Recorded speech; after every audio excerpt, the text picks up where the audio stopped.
Hey, what's going on, Who That Nation? And welcome to another edition of the State of the Saints podcast, where we talk New Orleans Saints. Well, the New Orleans Saints have went out and signed another wide receiver. And that wide receiver's name is Brandon Marshall. Yes, Brandon Marshall, the former Miami Dolphins, Chicago Bear, and Denver Bronco, signed a one-year contract with the New Orleans Saints. And we all know about the Saints wanted another wide receiver outside of Michael Thomas. Michael Thomas is putting up record numbers, but of course you want somebody that can complement Michael Thomas. So they went out and signed Dez Bryant. Dez Bryant comes into a lot of fanfare. Dez Bryant ruptures his Achilles, and in comes Keith Kirkwood, who had a good game against the Cincinnati Bengals, but the Saints still wanted another wide receiver, a wide receiver with experience, so in comes Brandon Marshall. I'm kind of on the fence about this because I, for one, believe that the Saints didn't need another wide receiver, especially what we've seen out of Keith Kirkwood over this past weekend against the Cincinnati Bengals when he had 45 yards. He was able to go deep. He was able to run some decent routes, and I felt like he could be the answer. I feel like Keith Kirkwood, this wasn't the last we seen of him. He looks really good on the field. But the signing of Brandon Marshall, I can understand. I mean, Brandon Marshall is a sure-handed wide receiver. He's a well-respected wide receiver. He's sure-handed, and he has the NFL record for most receptions in a game. As a matter of fact, he got the first and second, okay? He was the first player in NFL history to record over 20 catches, and he did it back-to-back seasons. That's crazy, man. Brandon Marshall is a great athlete. I know a lot of people know about his checkered past.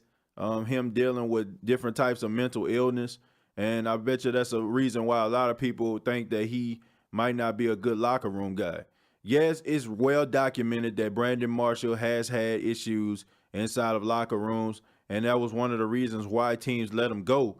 But over the past couple years, Brandon Marshall has been an outstanding citizen, not just in the locker room, but in the community. I mean, he's an activist for mental health. And a lot of people around the NFL respect him for what he does on and off the field. So I think that him coming into the locker room might be a good thing. He's a really knowledgeable wide receiver.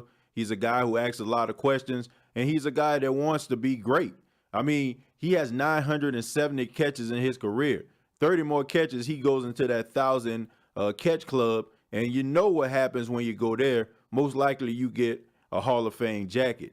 Brandon Marshall can be beneficial to the locker room, especially a lot of young guys, a lot of young wide receivers. He can give them a lot of encouragement as well as some pointers about, route running and catching the ball and getting yards after the catch, because nobody can do it quite like Brandon Marshall. He's known for those yards after the catch, catching the ball and becoming a running back. You don't have a lot of wide receivers that do that these days. They just catch the ball and, they'll probably beat you deep. But Brandon Marshall is one of those guys that can catch between the numbers and make some plays. And that's what the Saints need. They need somebody besides Michael Thomas at the wide receiver position to go out there and get some yards after the catch.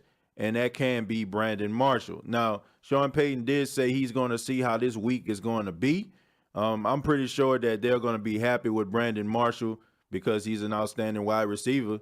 And I'll say he's not a Hall of Famer just yet in my book, but just a couple more plays, maybe a playoff appearance might put him over that hump that stops him from getting into the Hall of Fame. Not a first ballot, but he'll get in there one day. So I think it's a decent signing by the New Orleans Saints. Didn't feel like it was necessary, but hey, I'm not on the team, and Sean Payton knows his players. They're riding high. They have an 8-1 record, so I'm going to trust Sean Payton on this one. This has been the State of the Saints podcast. Check out the State of the Saints podcast on YouTube. Subscribe to the YouTube channel. Go to youtube.com, search the State of the Saints podcast. Hit that bell for notifications. And once again, I want to thank you all for listening. Because of you, the State of the Saints podcast is now on iHeartRadio. So thank you all for your love and your support.